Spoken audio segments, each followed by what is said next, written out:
Hello, everybody, and welcome back to the Cold Hard Truth NFL podcast. I'm Jack Smith. I'm Srikar. And I'm Anish Gupta. In deep breath, and we can start the offseason content. It was a relaxing break after the Super Bowl, but glad to be back. It's good to see you boys. How are you guys been doing? I've been solid, getting a lot of rest over these past 2 weeks. We ended up with, too much stuff to talk about. I mean, this offseason has already gotten out to a very hot start, so I just can't wait to talk about it with you guys. Oh man, I missed this so much. Things have been getting hectic at work, but I'm excited to kind of unwind and talk some football with my guys. That's what I'm most excited for. Yeah, I've not had time to relax. Have you guys been paying attention at all? Been launching the baseball side podcast of the Cold Hard Truth, which I guess we can get into kind of like more at the end of the episode, but not as much relaxation as I expected, but Srikar's right. We have a whole lot of stuff to get into in this episode because we should have known, stuff happens at the combine. So we've got a lot of news to talk about and we've got combine results to get into. Let's start right away. We planned out this whole episode and somehow the biggest news broke in between writing up the episode and recording. Calvin Ridley's been suspended for the entire season next year due to gambling on NFL games while he was away from the Falcons. So I guess takeaways, reactions to that. We were all surprised, but I don't even know what to say about it. Let me start on this one because I'm so mad about it. Let me give some context. I was at work today. I was talking to some of our coaches about how Calvin Ridley would be an amazing fit for Cleveland and how it was just reported that we were one of two teams that were heavily interested in him. And of course, literally 5 minutes after I checked out of the office and left, this guy gets suspended for an entire year for betting on the Falcons to at least win. Okay, at least he bet on them to win, not to I feel lose. like that was the worst part of it. Oh yeah, it was. But and now people are finding memes out there of clips of Calvin not really giving up on plays, which first of all I think is kind of dumb. But I mean I know it's all fun and games, but I guess it also just goes to show what was he really doing in the offseason when he said he was taking a break from the team, right? I think the Falcons respected him in every sort of way possible. I don't think I heard a single person in the front office or, on the playing staff complain about it or say, where the hell is he? Why is he, letting us down and giving up on us? So no one gave up on him, and he kind of essentially gave up on the team doing something that he knows is wrong. And this is a player that is kind of representative of the Atlanta organization and probably one of their key players. At least we've all recognized that in the last couple of years. And now, in a contract year, right, because he was drafted in 2018, so he's only had a 4-year deal. Contract year, he kind of missed some time, which, okay, everyone kind of, let him do his own thing. But now you're missing probably one of the most important years of your career because of something that you could have easily stopped. And, I'm just talking from a Calvin Ridley perspective. I'll let Srikar give his thoughts and maybe we'll touch on what it means in a bigger picture. But yeah, just a, stupid mistake. And it's really sad to see. I think Ridley should have known better. I think that's how I want to say it. Ridley 100% should have known what he was getting into when he was running the risk of gambling as a player, because the way that gambling money works, the NFL makes so much off gambling, and that goes into the salary cap, and the salary cap is obviously directly tied to, what players are going to get. So the rules are there that you cannot gamble, you cannot tamper with that stuff, and Ridley did, and now he's going to have to suffer the consequences. And I know some people are talking about how maybe it's unfair that Ridley got a whole year of a suspension because when you compare it to just, for example, domestic violence cases in the NFL, we've seen some players get 6 to 8 weeks rather than a full year. But for betting while not playing, you got a whole year off. So I guess there is sort of, a flaw in that it's not consistent there. But I don't think you can use that to justify what Calvin Ridley did and say that, it was okay and, he didn't deserve any punishment at all, because the rules are outlined there that you cannot gamble because it tampers with the way the NFL works. And Ridley violated it, point blank. He violated it. Yeah, I agree. I mean, I'm not going to be one to say that Calvin Ridley did not make a mistake in his time off. It was clearly outlined in the rules. He knew what he was doing. He knew it was against said rules. I will play devil's advocate a little bit, though. No one's coming out and saying, at least on the NFL and Falcon side, that this is the reason Calvin Ridley was missing those games. It's easy to kind of look into it and say, oh, maybe he had a gambling addiction, but no one's saying right now, it's not official that this is why he missed games. So he could have been missing games for a complete other reason and then just did this during his time off. And I think that's an interesting part of this as well, about the ethics of it. Like he wasn't with the team at the time. He didn't have any inside information on, and he bet them to win as well. It's kind of like creates this ethical dilemma. Like, was he really an NFL player at the time of his betting? It's kind of weird. I'm not going to make a pitch for either side, but I will play devil's advocate a little bit. And I would like to hear your guys' thoughts on that. Like, do those rules include players that aren't playing and are not even with the team at that moment? I think it definitely does, because he's still getting guaranteed money, like in his contract. So, and I think he was on a certain list. I forget the specific one he was. It's not the exempt one. I think it's like the R. It starts with an R. It's like reserve something. But he was on that list after, I think, like the 4th week he was out, because he never came back. Right. I think he was gone after it was the game against the Jets, and that was really early. I think that was like week 5. So He missed a lot of games, and basically he's still getting his guaranteed pay. Obviously he's not making anything off incentives or what he did on the field, but he is still officially, not enrolled, college term, but he is technically on the team. And I think that's why he does, have to follow the rules, and he will get hit by, whatever punishment that is deemed for an NFL player. Right. Even though he wasn't playing, he was still getting money, which is tied to the salary cap, which is why the league, doesn't want gambling in the first place. So I agree with what Anish said. Yeah, I think it's interesting. And again, we might see some talk about this. It might be able to open up a discussion, kind of like these mistakes tend to get people to look at the rules, whether it's in a good way or a bad way, and it gets people thinking about them, because like sports betting is becoming such an important thing in the realm of sports, and it's a huge thing for the NFL. I think we might start to see some discussion about it. I think I'm on the same plane as you guys, where, I still think it includes Calvin Ridley, and I still don't think players should be allowed to gamble. But I wouldn't be surprised in an era where kind of everything gets put under a microscopic lens, if this is kind of the next wave of thing that gets discussed, by the media or by people inside the NFL. This is kind of the next thing that gets looked at. But we had one receiver taken off of the kind of trade free agency block for this offseason, and one more was fully added on, and that's Amari Cooper from the Dallas Cowboys. The outlook right now is, if they can't trade him, which it doesn't really look like they'll be able to, he will hit the open market. They will release him. It'll be open bidding for the rest of the NFL. So where do you guys think he fits, and outlook for the Cowboys on this one? All right, I'll take lead on this. I tweeted this out, but I think the Amari Cooper news, it all circles back to the Ezekiel Elliott contract. I was not a fan of it at the time it was signed. I know Jack wasn't either. And now we're starting to see the effects on the Cowboys cap situation. And then you also have Tank Lawrence saying he doesn't want to pay cut. And it's just an overall mess of a situation that Jerry Jones has to, climb out of. As far as landing spots for Amari Cooper, I would keep an eye on the Cleveland Browns, and I would keep an eye on the Dolphins. They are going to be very serious players in the receiver market for free agency, because the Browns, they're looking for a number 1 guy, and the Dolphins, they're trying to find a complement to Jalen Waddle, and Cooper is also from Miami. So it makes sense there. But I think there's going to be a lot of suitors for him. It's going to be interesting to see whether they outright cut him or they trade him, because obviously teams could hold out in the hopes that, they outright cut him and they don't have to give up compensation. But I'm intrigued to see how it all plays out. Yeah, I'm going to say something. So I made a new little Instagram account, and my first football post was on this. And what I had basically said was, can I plug it real quick? It's called Goop_sports if you want to check it out. It's where it's a little bit. Gup?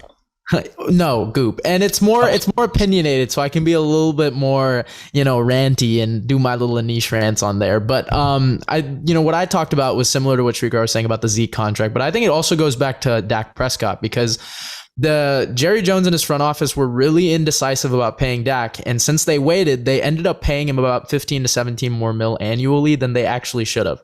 Because in 2019, this guy got you to a playoff win after starting 3-5 on the year, right? I think that was a good enough way to say, okay, this guy is worth 25 mil a year. I think that was a perfect time to get it done, right? Because he wouldn't actually have been the highest paid at the time either. He didn't really show enough. But with him waiting, and then, you see how bad the team is without him, right? It gives him more leverage.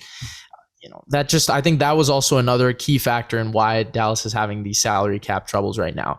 Also, I actually am okay with them going with the core of CD, Gallup, and Cedric, just because I love Cedric at the Y, and I think Gallup is better I love Cedric at Z and I love Gallup at Y just because I think he's better outside than he is in the slot.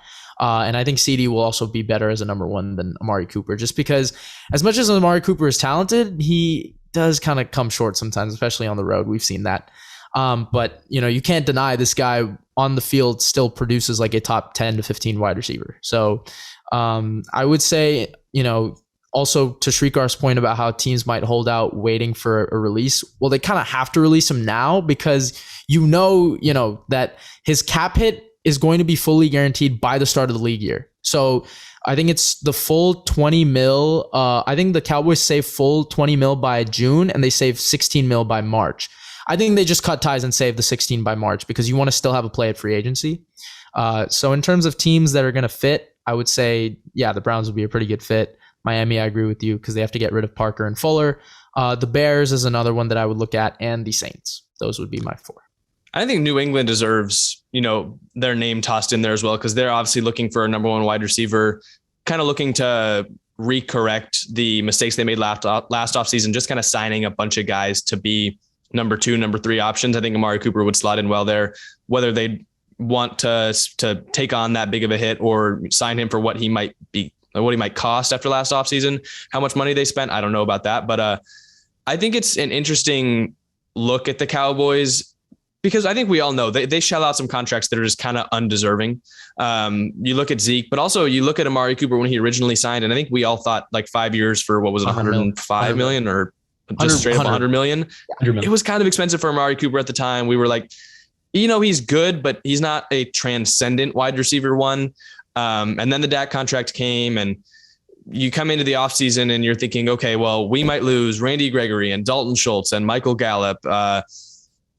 And I think I understand deciding to part ways with Amari and try and bring back the host of those guys.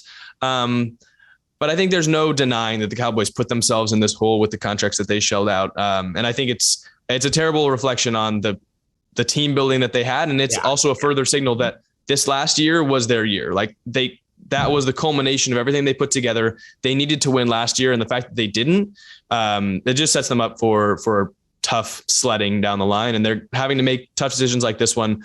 I think I'd put my money on the Browns though, if I had to. Please do not jinx us. No, stop it. They're doing this just so that he doesn't. And they're going to get. I am doing it for that, but also I think it makes the most sense for him to be on the Jets. But then again, the last time that they brought in a high profile wide receiver to be a number one is Corey Davis. I was going to say a Super Bowl champion with the Rams now, but. Okay. Yeah. But whatever. Okay. The next big piece of news I want to get to, Cliff Kingsbury and Steve Keim were extended by the Arizona Cardinals, which was a move that was not surprising, but it was going to be 50-50, I think. And we all kind of were going into this offseason thinking about whether the regime in the Arizona would stay the same. And then the Kyler Murray news came and it kind of seemed like they were siding with the front office as opposed to their quarterback. You guys know my thoughts on Kingsbury and Keim, but I'm curious whether you guys liked these extensions or not. I'm with you on what I think you were, on with this. The extension for Kingsbury is just not something I'm high on, considering he's been part of multiple late season collapses. I believe they signed him through 2027. And obviously Murray is still without a contract. So it leads me to my point. Taking care of Kingsbury and leaving Murray, hanging like that, I think that is a major statement by Cardinals ownership because Kingsbury has been, he hasn't really been public about wanting an extension. He's been pretty silent about that. Kyler, on the other hand, he's been public about it. And Arizona also puts, Murray and Kingsbury's agent, Eric Burkhart, in an awkward position because he has both of their guys. So he and Kingsbury are getting paid. And Burkhart's still going to have to advocate for Murray. So the relationship or that dynamic between Burkhart and the team, it's kind of weird in that sense. And for Kyler Murray, I mean, it's just got to be, it's got to be infuriating, honestly. I think he is a much better quarterback than Kingsbury is a coach. And yet the extension that he's been adamant over, it went the other way.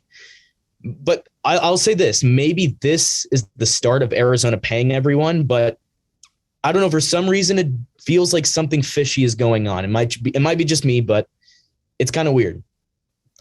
I'm a fan of the Steve Keim signing. I'll say that. I like Steve Keim. I do. He's been there for a while. He's been the GM since 2013. And he has an NFC Championship appearance, and he's found ways to win with 2 QBs. So I am a fan of the Steve Keim signing. Well, I wouldn't say he's found a way to win with 2 QBs. I would say he has limited those QBs' abilities to win more games. Like the roster around they got to the an QBs. NFC Championship with Palmer, and they made the playoffs twice with him. Like I think, and he built around Palmer pretty nicely. I thought they had a really good roster those years from 20. I think it was 2012 to 2016. I want to say before Palmer got hurt. But here's what I'll say: I like the Keim extension. I don't like the Kingsbury one, and here's why. I think they did it a year too early because. Now, if he has, because I told you, right, 4th year was the make or break for even Kingsbury and Keim, right? Because I think Keim's now had 2 sets of rebuilds. That's what I'm saying. I think he's done a good job, which is why I'm okay with it. But I would have liked to see it next year, because if they had even improved on this next year and maybe gone a playoff game further or even the NFC Championship game, I would have loved an extension for both of these guys. Keep them there. They keep improving, but it was a year too early. Like you do it on year 4. I think this is too, like, again, I'm saying early a lot, but like this is kind of a process, right? And it's like doing it like 3/4 of the way there, finishing an assignment rather than finishing the entire thing. And I just don't have enough evaluation to really see Kingsbury as being a head coach for that long.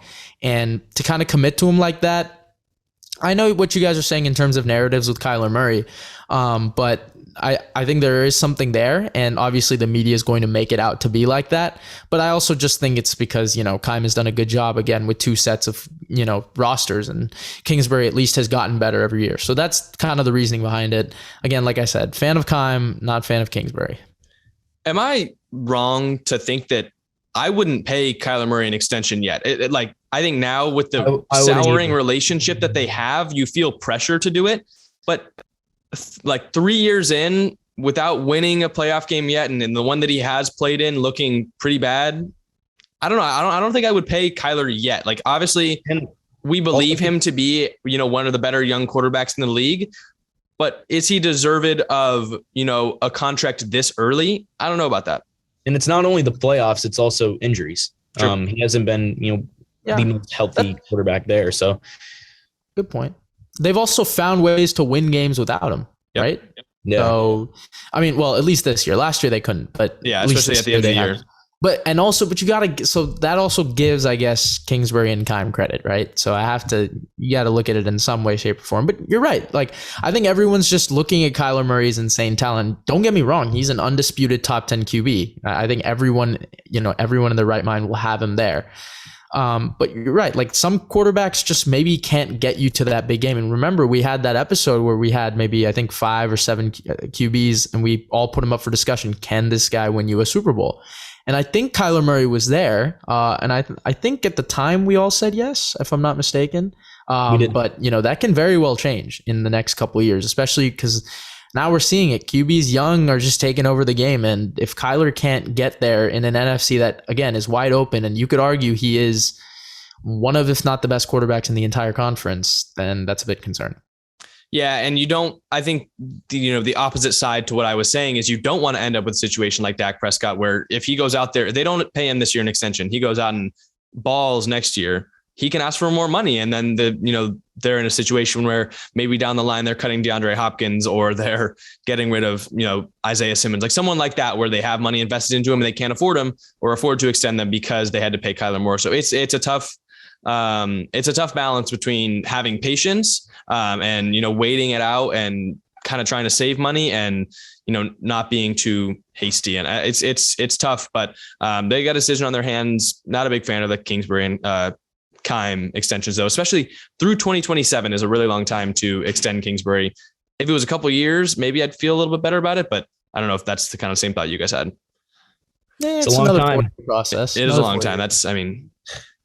That's a big move. And I think we'll get into that, later as we see more from the Cardinals. Last thing before we get to the combine, Field Yates put out a tweet saying Colts GM Chris Ballard on Carson Wentz's future with Indy. The quote says, "I don't have the direct answer for you. We're working through it, and ultimately we'll do what's best for the Colts." He's gone, right? He's gone. He's gone. He's a goner. They're doing a pretty good job of masking it, but he's gone. No, that was a horrible job of masking it. I could tell he's gone. No, that's GM talk though. That's like GM or owner talk. I don't have the direct answer for you because you never want to give him a direct answer. Can I please say something on that? Of course. Okay. First of all, you know how like I feel like you know how like Skip and Shannon talk about LeBron like every damn day. I feel like we talk about Carson Wentz a lot, and that obviously has fault that is. That has a lot to do with me. That has a lot. Well, it also has a lot to do with Carson Wentz, considering he's like just not good. Okay. All right. Let me tell it to you this way. Look, I've been going back and forth with this, and I even put up, I think, a poll on the pod just to see what people were thinking. And a lot of them were in favor of him staying in Indy. I still think that the players are still invested in him. They're currently working, out together, him and a couple of receivers, including Pittman. Jack Doyle just retired. It's like, I mean, the Colts, I think, are trying to just erase this whole notion that, of that last game against Jacksonville, right? They want to move on. And I think that's why they're using Wentz as a scapegoat. But the reality is the whole team failed that day. And yes, I agree with you. Wentz deserves the blame because he is the QB. So I'm okay with it. But I just think for the Colts, where could you how are you going to upgrade right now? Like, this is a core that can still win now, right? That was my entire point. And I think out of every option that is available, Wentz is a guy who is already acclimated with the system, is still pretty talented, still had a decent year, still had a winning season. And for you to just say you're going to move on just like that right now in a year where QBs are not that easy to find, I really don't agree with. And I think they're being really harsh on the whole situation, which Chris Ballard is a harsh guy. And that's actually one of the reasons why I've liked him. But when it comes to Carson Wentz, I have to put my little subjectivity aside and be real. I think it's really what he wants to do. And I think he just wants to get out of that whole notion of that they can't win when, the final game of the season where they had an 80% chance to make the playoffs. But yeah, I think it's likely that he's gone. I'll probably say that, end it there. Yeah, I saw some bits from that Ballard presser, and the Colts are definitely ready to move on from Carson Wentz. And I mean, you sink first and third round picks into him only to get one mediocre season. But I'd say his trade value tanked a bit because Ballard refused to show any confidence in him. It just made it look like the team couldn't move on from him quickly enough. Like, that's literally what I took away from it. But I do think the Colts will probably still get like a mid-round pick because Wentz is a quarterback in a league that's just desperate for them. But I mean, that presser just complicated the issue for no reason. It's so avoidable. I mean, if Ballard just spoke about Wentz being, a terrific player who this team is still excited about, but that they'll always listen to offers, I think, it would have been fine, but he tanked his value. So, and don't get me wrong, the Colts, I like the way they're run. I mean, they're a well-run organization, but I mean, they did not handle this well at all.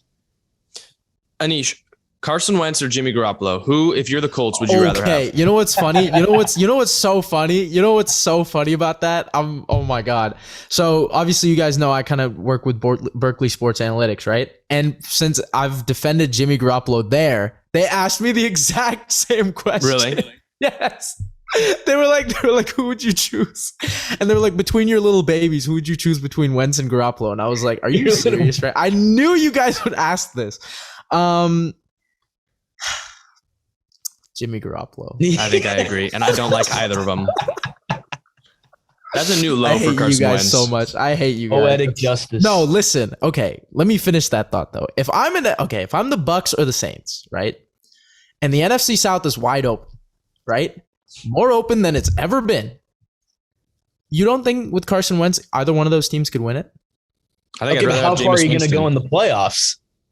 Well, okay, the first step is at least getting there. And I think Wentz can be an easy bridge quarterback for the next year, right? At least, in the NFC South, right? You take what you can get. Like, think about Matt Ryan right now is the best. You're not playing for 1 year, though. You're playing for the future. I think this is the best team for all the NFC. This is the best time for all the NFC South teams to think about the next 5 years of the division after this year, not this one. But look at their rosters. Like, they're too good to lose that many games. Both of them. The Saints and the Bucks are too good rosters to lose that many. If I'm the Saints, I sign Jameis Winston and I win the division. Off an ACL, I don't know. I'm not confident in that. Like, yeah, right? Yeah, I would still I don't know. Like, I think I would be less confident in the Saints with Winston than I am in the Saints with Wentz. I don't know. I don't know about that. Same with the Bucks. Obviously, Kyle Trask, I don't know, right? I mean, I've watched him, but he's just, now a year in the league. I don't know what he would do. But I still think it would be going interconference, right? Interconference, sorry. And look, you guys know I still think he can, take you to the playoffs. We haven't seen him yet in the playoffs. Like, he's played like 4 snaps. So yeah. I don't know what I'm going to get out of him because there are quarterbacks that can elevate, right? We've seen Joe Flacco, Eli Manning, guys who are just kind of average in the regular season and elevate. So we never know. But yeah, you guys are right. I just hate how the Colts have, labeled Wentz as the scapegoat. But in reality, it is actually the best way because then, you kind of just move on and everyone will just associate that Jaguars loss with him rather than Chris Ballard or Frank Reich, which I see you, Chris Ballard, you little sneaky guy trying to do harm to my quarterback, and it's okay. So let's go Matt Ryan on the Falcons, Jameis Winston on the Saints, Jimmy Garoppolo on the Bucks, Carson Wentz on the Panthers. Who wins the NFC South? Bucks. All right, I think that's interesting. Let's stick on the quarterback train and get into the combine and quickly touch on some of these quarterbacks before getting into kind of the real meat and potatoes of what we saw in Indy. Kenny Pickett's hand size, 8.5 inches. Does it matter? Yes or no? Yes, I think it does. I do too. I think it does. 8.5? I mean, Joe Burrow was 9 for comparison. I have a ruler right here, and I did this the other day too because I was actually interested about that. I can't really get it on the camera, but it's like 8 1/4. And I don't think I can comfortably hold a football in my hand, especially in NFL football, and throw it for 17 games and win a Super Bowl. And think or taking win care of the football. You think about, all the edge talent, all the D-line talent in this league. You throw Kenny Pickett in one of those situations. Can you really be confident that he's going to hold on and take care of the ball? I said this before, but for comparison's sake, Joe Burrow was 9 and people were like, on him for that. So 8.5 it's not ideal for me. Anish is going to bring up the gloves, but you guys are loving this, huh? You guys are loving this, huh? Literally days after I make that video praising Kenny Pickett, of course this has to happen. And should've yes, I agree with you. It is a concern. Yes, I agree. Yes, it is a little bit worrisome, the fact that because NFL footballs are a bit heavier. So yes, it does concern me, but like watching him throw at the combine, right? Like I feel like, and sorry, not combine, Senior Bowl, right? Like he still is able to throw the ball down the field, and I think he can still. He struggled at Senior Bowl. No, he did not. No. Yeah. He did not struggle in on throws down the field. No, he did not. But overall, he looked okay. Like he looked. I know. Right. I know. What's going to happen what's going to happen if you put him in Pittsburgh and I know he went to Pitt, but like in bad weather with 8.5 inch hands and gloves? Yeah, no, I think that agreed. It is a concern. And now I think I have to reevaluate my little QB rank. So yeah, the person who you got to move above him. That's all I'm going to say. But I still think traits wise, he is the most polished out of all 5. Yeah. I mean, sure. Polished as in average. The guy you got to move above him, Malik Willis, who is the biggest traits guy, as in he has the biggest arm, maybe the biggest running threat, tested probably the best, and a good person as well. I don't know if you guys saw the video that went viral of him. I don't know what he was giving to the guy. But it was like to the homeless people, right? He was helping them out.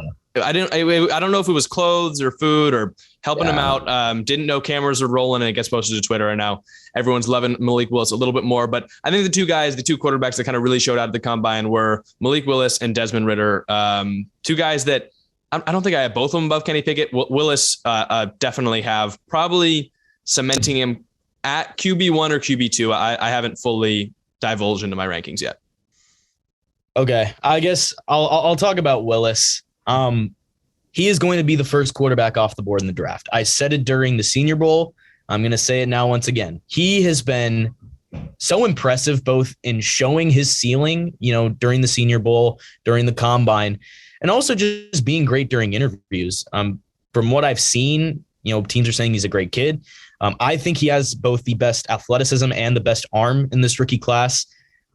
His accuracy, his mechanics, those things are definitely concerning. I have to say that, but I think his upside is the best in the class. And I guess I've been saying this for a while, but being an Atlanta native, I think he makes so much sense for the Falcons. They could sit him behind Matt Ryan for a year, allow Willis to learn Arthur Smith's system, and then he can transition into a starter for 2023. Other teams to watch, the Panthers, the Broncos, although I think Denver is more likely to go for a vet than a rookie. And one other team, the Steelers. Pittsburgh has the 20th pick, and Willis could be there. And if he's not, I don't think he will be. Would Kevin Colbert decide to move up at that point? The Steelers, they've been more aggressive in recent years. They went up 10 picks for Devin Bush. The year after that, they traded their first for Minkah Fitzpatrick. If Colbert believes in Malik Willis, and it's rumored that Pittsburgh has interest there, would he make that move to jump into the top 10 and get him? Like, a lot of teams need a quarterback, but you could definitely argue the Steelers are at the top of that list. Yeah, so one of the biggest things I've learned being a scout recently is you got to look at raw talent, and things like footwork are fixable. So my opinion on Malik Willis has fortunately changed, and yeah, I'm going to move him up in rankings. But I also do still like Sam Howell's arm talent combined with accuracy a bit more. I will say that. I always had Sam Howell number 2. And I think I had Malik kind of 3 with Corral kind of in the same tier. And then obviously you guys know I had Pickett 1. Why'd you do Pickett versus Corral if you had Howell 2? I just, because Corral was projected to go first in a lot of mock drafts early on. Like, everyone had Corral going at the time. And obviously this is before he, didn't blow out his ankle, but he got the ankle injury too, right? Like, everyone still had Corral up there because I think they all thought he had the best deep ball, which when I watched it, I didn't really agree with, but hey, what do I know? I think Malik has definitely shown that his raw talent is something that you can for sure build on. And, his footwork and stuff like that is very fixable with NFL coaching staffs out there. I will say this though, as to the teams that Srikar mentioned, I love the Falcons idea. I think the Panthers could take a swing because Tepper's one of the most aggressive owners, I think, in all of sports. But for Pittsburgh, I think I've already told you guys this, right? I think they would move up for a guy like him. We've seen, like you said, with Devin Bush, so they're not afraid of doing that. But I have told you guys this before, and I do still think it is a bit concerning, right?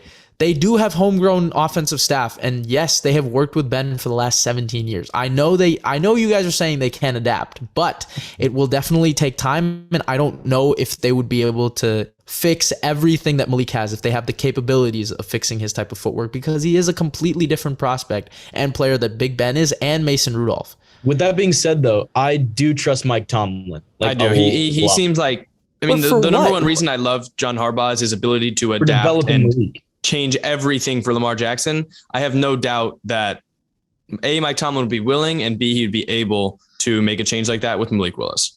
Tomlin is a defensive guy. What is he gonna teach? Like, I get from a maybe coaching standpoint, right? Like, morale wise and obviously ethical. Yes, I agree with you. And we've seen how Harbaugh and Lamar's relationship has blossomed. But we've also seen Tomlin have as much as a great a head coach he is, and you guys know how much I love him, he's had his problems with players, right? Like, we've seen Le'Veon Bell, Juju, and Antonio Brown, and Chase Claypool all kind of act out. So it's there's a little bit of that, right? Like, Malik obviously doesn't have that type of personality. So I'm not worried about that. I'm just worried about how his traits and the stuff that his fundamentals, can they be fixed? Because mechanics is a huge thing, and it's really what defines a quarterback's development. So yeah, and to quickly touch on Desmond Ridder too, I think he looked great. He looked really good on the on-field drills, and his 40 was not much faster than I thought it would be, but it kind of proved that he can be a running threat in the NFL as well. So I think as one of the safer prospects that now also, I think there's an added upside to his rushing ability. I think he kind of cemented himself in the first round. I'm not exactly sure where he goes. I think the Saints would be an interesting spot for him. I'm trying to think of other teams. Maybe if he's at the end of the first round, the Lions, when their second first round pick comes around, assuming they don't take Malik Willis at pick 2, which I still think is a possibility considering how high we see quarterbacks get drafted and the upside that's there. I think he could be a good fit in Detroit or with the Saints or even other teams. I don't know what your guys' thoughts are. Yeah, a quick thing. Winners intangibles, so you guys know I love that. I think quarterbacks do have a play in how, a team's success is. And you're right. I mean, I would honestly also think about maybe the Colts taking him late. Like if they could maybe jump back into the first round, maybe. That's another one. But yeah, I don't know if he actually goes in the first round. I think he might slip to the second, depending on how the draft goes. I think he's late first. Yeah. I think he goes above Corral at this point. Whoa, really? Think about how much narrative plays into draft and how much like teams draft thoughts play into the narratives that actually get out there. What have you heard about Matt Corral since you put out that video? Nothing. No one's talking about Matt Corral. Good points. So I don't know. And I think that people would prefer maybe the safer pick, doesn't have the injury history, especially an injury that is so recent. And the fact that he was able to go out there at the combine. I know people had their pro days, but being at the combine really helps. And I think Ritter kind of showed out, especially on the field drills as well. Maybe even, Seattle trading back into the first round, or if they trade Russell Wilson, I think Desmond Ritter would be a perfect fit for the Seahawks. Oh, I could see I like that one. Mm-hmm. Kind of the biggest news out of the combine and kind of the thing that we were all excited to watch is the defensive linemen. We had a fantastic performance from 3 Georgia boys on the defensive line. Jordan Davis, who measured in at 6'6", 341 pounds, 4.7840, and a 10-foot 3-inch broad jump, leading all defensive tackles by almost a foot in the broad jump. Devontae Wyatt, 4.7740, leading all defensive tackles, 6'3", 304 pounds. Just 2 amazing performances from probably the top 2 defensive tackles in the draft this year. And Travon Walker, the edge, 4.5140, 6.893 cone, second to only Aiden Hutchinson at 6'5", 270 pounds with freakishly long arms. Your guys' thoughts on the Georgia boys on the defensive line? If your team needs defensive help in the front 7, then this is literally the perfect draft for you. Obviously, Jack touched on a lot of it. Jordan Davis, 341 pounds. He runs a 4.78 40-yard dash. That is incredibly impressive. You got Aiden Hutchinson. He just set a 3-cone record for edge defenders. He ran a 6.73. Boye Mafe, he's a guy I'm high on. He helped himself with a 40 time of 4.53, and he weighs 265 pounds. So I think that's very impressive. He also did well in the jumping drills. He showed, that explosiveness that I saw from him in his tape. I think there's definitely reason to believe that, guys such as Kayvon Thibodeau, Jermaine Johnson, Travon Walker, David Ojabo, I think all of their draft stocks improved in Indy, and I would not be surprised if at least 6 edge rushers go in the first round, like genuinely. Well, I think more than that, yeah. And even then, another couple of interior defenders could join them there. So it's very possible, like a quarter of the first round are dedicated to those, positions. So I think it's incredible what we're seeing from the defensive line talent here. Yeah, we talked about it, right? This is going to be a very heavy edge rusher draft. And I know a lot of people aren't excited about that. Last year was a lot more offensively heavy, but more NFL guys. I think guys watching this podcast, I know you guys are true NFL fans because you're watching us, so you'll be excited for this draft like we are. But I'll say this. I know I keep referring to the scout thing, but I actually measured a lot of the players that came in for Cal's junior day, and just like looking at them weigh in, and we did armed, wingspan, hands. These guys are big, bro. And can you imagine just measuring a dude like Jordan Davis, 6'6", 340, and the dude's running like that, bro? Like, you don't understand. 4.78. I'm looking at most of these recruits. Most of these wide receivers are running 5 seconds. This guy is running a 4.78. That is unheard of. And I think that was really, really, good for his draft stock. I also think the arm size is a big thing for a defensive lineman just because of hand technique and your length, and being, having a lanky frame really helps. So I think this was big for the Georgia boys. As you mentioned, Jack, I think it's going to increase their draft stock because you kind of are looking for that next interior defensive lineman. You see what Aaron Donald was able to do in this year's playoffs, and you want someone to have that type of ability. And I think talent goes a long way with that. So just again, to touch on that, I think I was really impressed with a lot of these edge rushers. And you know what, no matter where you're picking, you're going to get a pretty viable starter in the first round for your front 7. Yeah, I think we all knew Jordan Davis was big, and he even slimmed down a little bit for the combine. I don't think anyone was expecting this level of athleticism because of the reports that came out, or not even reports, but the fact that during the Georgia season, he would have to sit out plays because of stamina purposes. And so maybe, slimming down a little bit will help that. But a guy this big who has shown he can play at a weight even higher with this level of athleticism, like, I think it's good that he can show he can run 4.78, but I don't think he needs to be a guy in the NFL that plays this skinny, and runs 4.78, because as defensive tackle, you're never getting to the 20-yard mark or the 40-yard mark. You're getting to literally you're going to run 5 yards. And so I think Jordan Davis, just to show that he has this athleticism, really vaults him up the rankings. He's kind of like, Derek Brown was pegged as like, the big guy that's athletic. And I think Jordan Davis is bigger and more athletic. So we might see him maybe move into the top 10. I'm still not sure, because there's still the stamina concerns.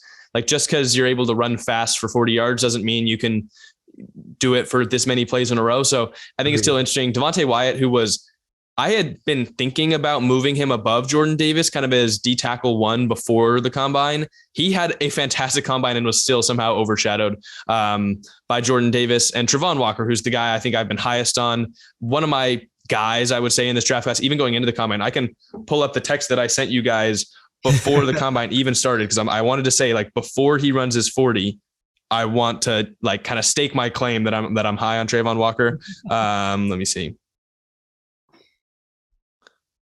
You guys can talk about anything while I look.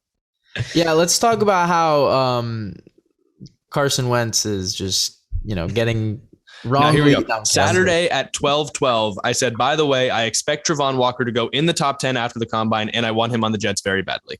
And he goes out there 4.5, 140, which is insane for an edge rusher, but the 6.893 3 cone, second to only Aidan Hutchinson, who we knew was going to kill it. And the length and the jumps were just absolutely insane. I don't think I'm crazy if Hutchinson and Thibodeau are both gone by the Jets pick at pick 4. I would take him at pick 4, because I don't think he's going to be there at pick 10. I still want a tackle for you guys, man. Why?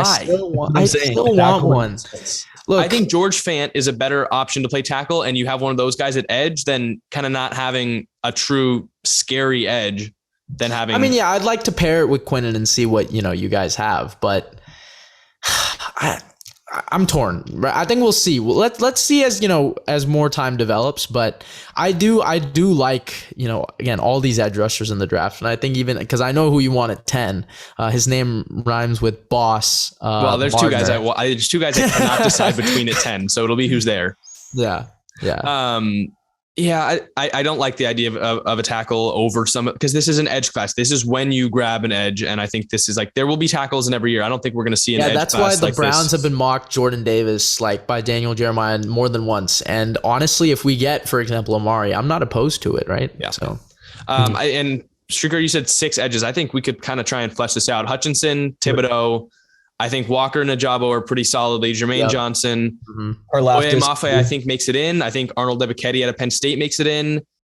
Karlaftis, I think, makes it in. For sure. He was a little disappointing at the combine, but like we weren't expecting him to be this huge. But he was projected top 15, so I think he'll still, like, for his play, he'll still get in. Yeah, I could see him sliding into the 20s. But I don't know he goes out of the first. That's a 4th of the first round, and I'm pretty confident on all those guys. And that's assuming other guys don't make their way in as well, or names we could be forgetting at this moment. Yeah, and that's insane. Wild.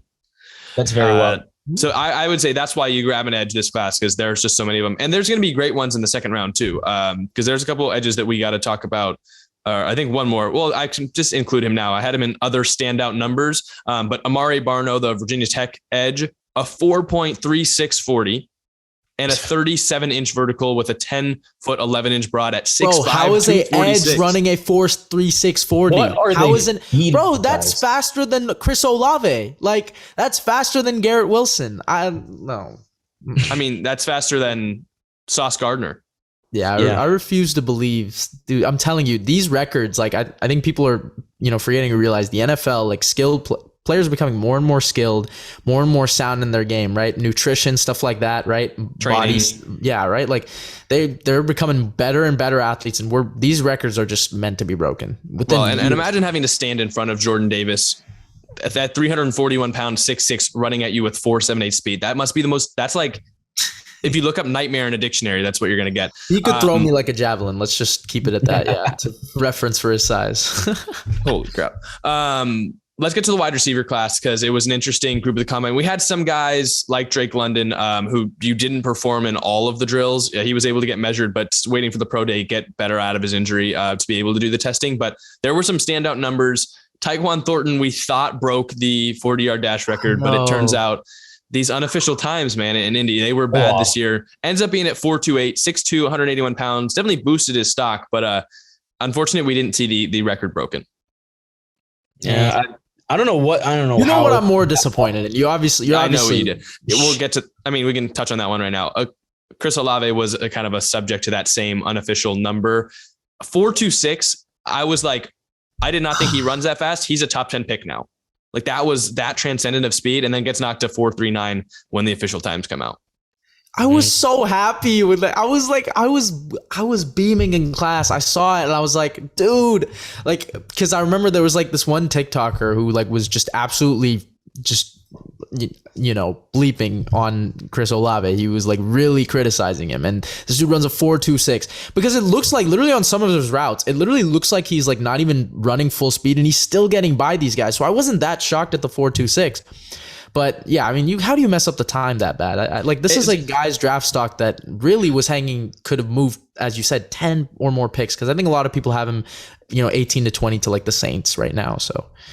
Well, and he decided not to run a second 40 because he didn't think he could beat 4.26. That is kind of on him. You don't trust the unofficial numbers completely, but they're never this far off. They're never like, 1300ths of a second off.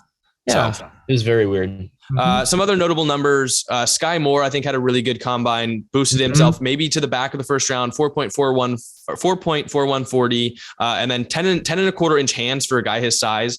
That was a big measurement. And then Christian Watson out of North Dakota State, 4.3640, 38 and a half inch vertical at 6'4", 208 pounds. Yeah. Now I don't even think he's going to be at the Niner pick. That was a guy that I was looking at now. Oh, because of your little Trey Lance connection? He boosted his stock. Okay. I wouldn't be surprised if you see a guy like Christian Watson to the Chiefs. I think that is an absolutely perfect blend of them needing kind of a big body receiver, but also them wanting to mix in the speed that they like to have. Because if you're 6'4", running 4.36, yeah, I don't know. I'd rather have DJ Chark if I'm Casey, but that's. I don't really know if he moves the needle upside wise. Yeah, and I don't think he's like kind of as big body as you want. I think I'm still putting Sky Moore and Christian Watson in that David Bell tier. I still I have them in. I'm really high on him though. I don't know. I like Sky Moore. I'm not sure Christian Watson finds his way into the first round because he kind of. That would be a big jump, but Sky Moore from going from the second round to the end of the first round after the combine, it's not out of the picture for me. Mm-hmm. Yeah, I can see that. I can see the Bears drafting Christian Watson. You want to talk about? I'll be the first to say it because it really sucks. Because Treylon Burks, again, another guy who, why does this happen to me? Okay, it doesn't obviously overvalue his play because his play is tremendous, but. Yeah, some of his numbers were concerning, right? The 4.55 40, that was probably the worst one. Also, the 33-inch vert. No, I don't think the 40 was the worst. I think the jumping drills are worse. No, I was saying the vert. I was gonna say the vert was also just as bad. I'd probably put him in equal. I think for his frame, I think 4.5 40 isn't terrible. No. It's the 33-inch vert, 10 foot 2-inch broad, but the under 10-inch hands as well. For a guy his size, I don't know. It's a little bit concerning.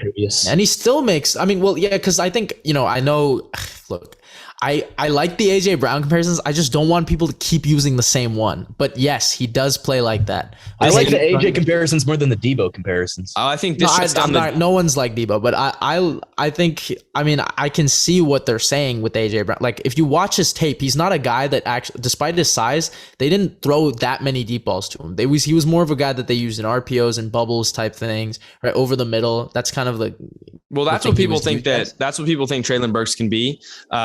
At least this shuts down the DK Metcalf comparisons, which I've heard a couple times, which is 4.55 is not DK Metcalf speed is all I'll say. Yeah, I disagreed with that. We can get into some other standout numbers before getting to the rest of the disappointments that we kind of noted.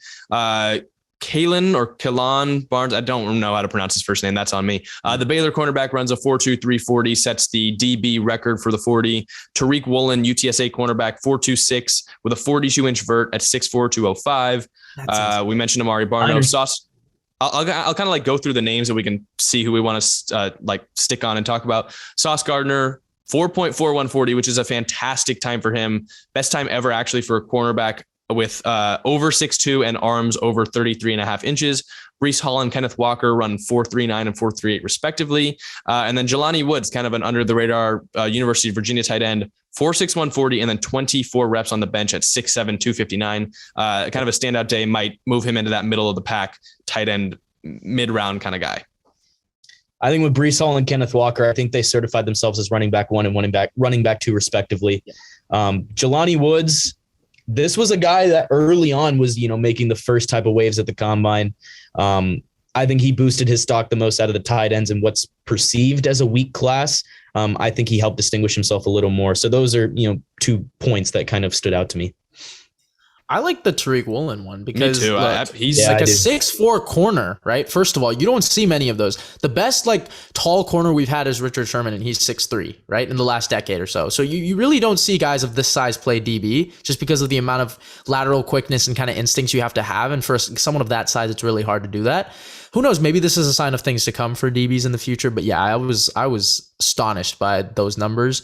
And obviously, I'll let Jack touch on Sauce Gardner because someone really wants him to play for the Big Apple. So and I'm not talking the New York Giants. To touch on Woolen as well, it's if the NFL is trending towards cornerback with like long arms, Tariq Woolen has some of the longest arms at the cornerback class this year, 6'4", 205 and running 4.26. Like touching on the speed is how do you run 4.26 at 6'4"? He's there at the Niner pick. I mean, I don't know. You know who I think he fits in perfectly with? The Ravens. Why does he sound like the exact perfect Baltimore corner? I mean, well, I would like him to go for Tyrann, and maybe if they could get Woolen as well, that's 2 really big keys to their secondary. But I feel like if they were to choose one, right, they'd probably go with Matthew. Well, yeah. I mean, you just assume, maybe a 2nd round pick. Like, I don't. But Peters is a veteran now, right? This is his 7th season, and he just tore his ACL. So be traded. But it's also, one of the better teams at developing defensive backs. So I'd be really excited to see that. Sauce Gardner, I mean, just to be the level of technicality that he's at and physicality as well, people kind of expected, the reason that maybe you still have Derek Stingley over him is the athleticism. For him to put up 4.41, I don't know if I've had him at cornerback 1 the entire time. Am I crazy to think that like this locks him as cornerback 1 for everyone? It's a lock for me. I don't know. Especially with Stingley still dealing with injuries, wasn't able to participate at the combine. Can you give me the Clemson guy again? Forgetting his name. Andrew Booth Jr. Andrew Booth, right? Yeah. You want his testing? I was gonna say Austin Booth, and I didn't want to say that wrong. Yeah. So I watched this tape. I can't believe I messed up his name, but I like him out of Clemson. Here's what I'll say about Stingley, though. Right? I just don't think he's lived up to that 2019 year. Right. Like it's the same thing with what's his name? Grant Delpit, right? Yep. Like they're literally the same type of player where it's like the last 2 years he just hasn't lived up to it. And now obviously with the injuries, and whereas Sauce Gardner has been consistently great, albeit he hasn't really played the best receiver competition, but he did hold up Alabama. He did hold up. Well, I was going to say that he held up well against JMO. So I will give him credit for that because everyone, remember, was anticipating the hell out of that matchup. So at least he proved himself there. And I will give it to you. Just because I have less questions and he's less volatile, I would put him at cornerback 1. And I think he has the more prototypical size for what the NFL is trending towards. Imagine what the Jameson Williams unofficial time would have been, though. We would have seen a 4.1. Man, I'm so mad. Like, dude, we missed out. I wish we could have seen him and Drake London kind of participate because I really think like, if they were able to go out and have a good combine, they would be 1 and 2, to be completely honest. Oh, no doubt. Yeah. Totally. Because I don't think Garrett separated himself enough. Like he just kind of had a standard. I think Jameson would have been 1. I think Garrett. Well, he would like. I don't think I would have.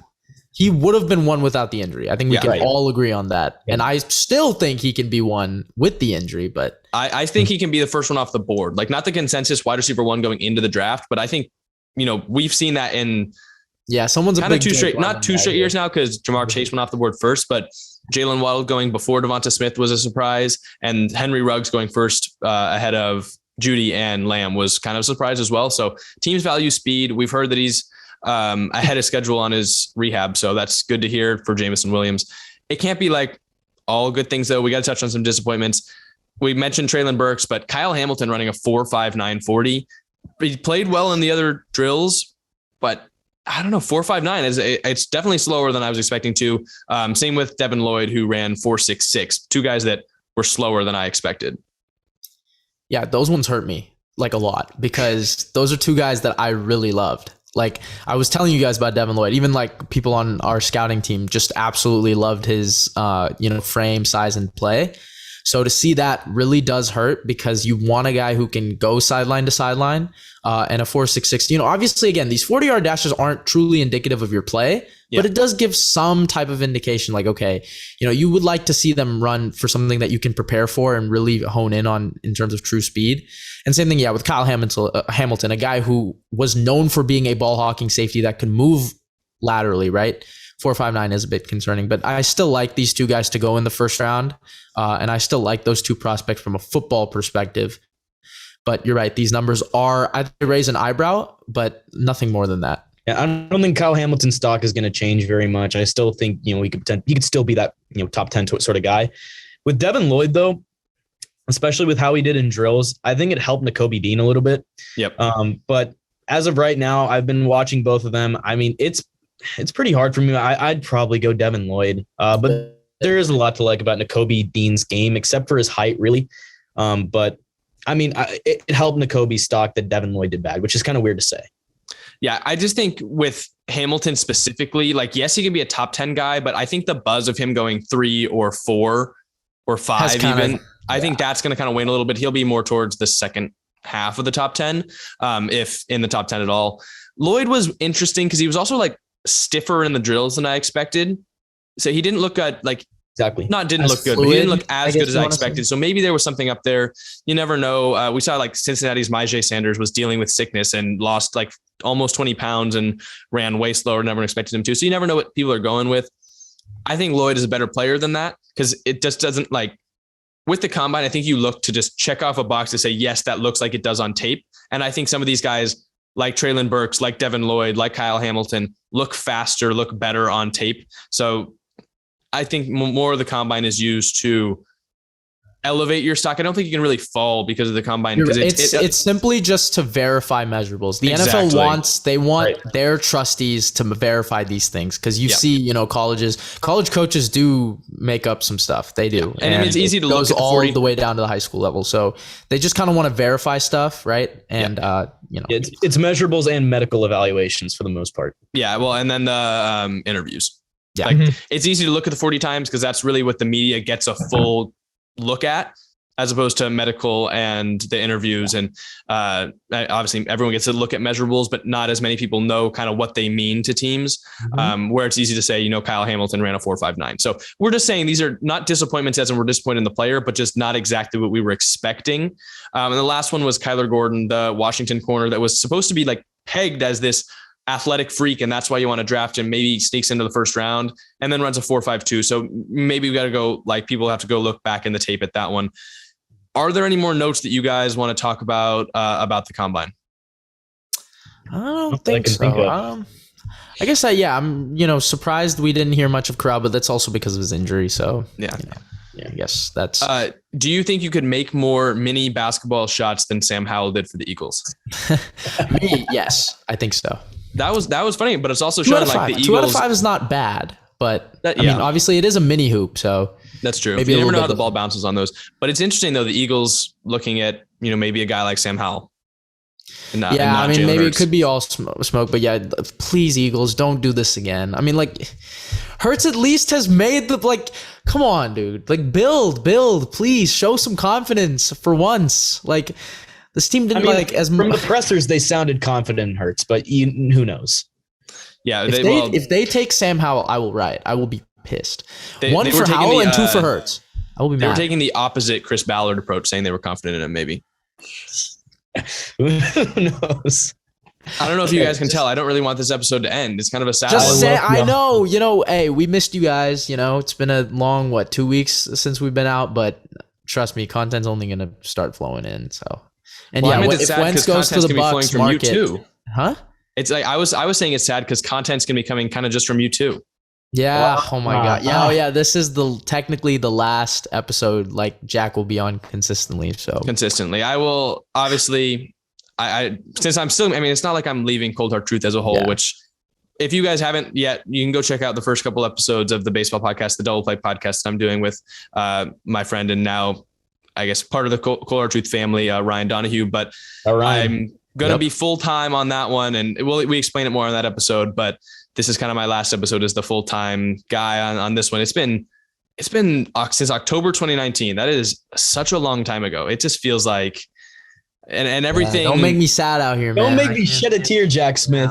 Dude, you know what? I probably could. If I really wanted to go into it, I probably could. From the first time, I think it was November actually, but I don't remember. I think like the first time we all sat there next to one little mic and Srikar's stupid Bengals over Ravens take. That was October. Yeah, it was October 2019. Oh my. Mid-season. Yeah, 49-13, wrong call, and then to all our arguments with Darnold, Josh Allen, that's Chiefs, incredible. Ravens, Cox, and what's his name? Chris Jones. Chris Jones. Oh my God, man! So many things have happened. They never saw that one come to fruition. I'm glad they didn't. I'm gonna miss it though. Jack is my number one football debate buddy. So sorry, Srikar. I just don't disagree with you as much. Yeah, like we just agree more. Yeah, I don't think like. I just think you like to take the opposite of what I say because it's safer. hey, I said Debo. Hey, Debo is not a safe option. That's all I'm saying. That's true. Yeah. Well, okay. Technically, I wasn't arguing that. Like, I didn't say DK would be better this year. I just said he was better at that point in time, which he was. It's like, yeah, you like to take the complete like wrong side of the story.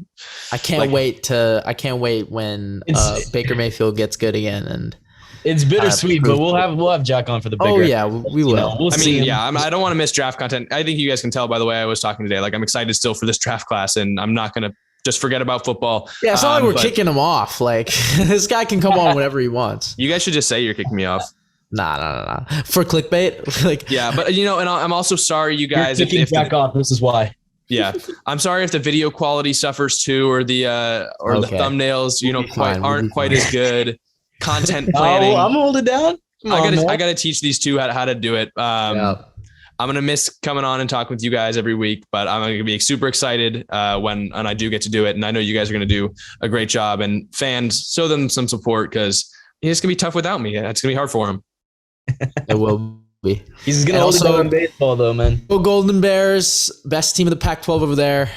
We're going to beat USC again. Mark my words, we'll do it. It would be only the third. It would be the third time since I was born. So you guys, you can hold on to your two measly victories. But yeah, anyways, I've enjoyed this episode with you guys. Enjoyed the last almost 3 years at this point. So thank you guys so much for listening to this episode. We hope you enjoyed talking about the combine, some of this crazy NFL news. I know Srikar and Anish have got to hold you guys down for weeks to come. If you, like I said, or like I always say, go down in the description. You can find any links or stuff for this episode. And then down below, hitting the subscribe button, leaving a comment, hitting the like button, notification bell, all that stuff. Spotify, Apple Podcasts. I say it every time. Thank you guys so much for listening. We've been the Cold Truth Podcast, and I will see you next time.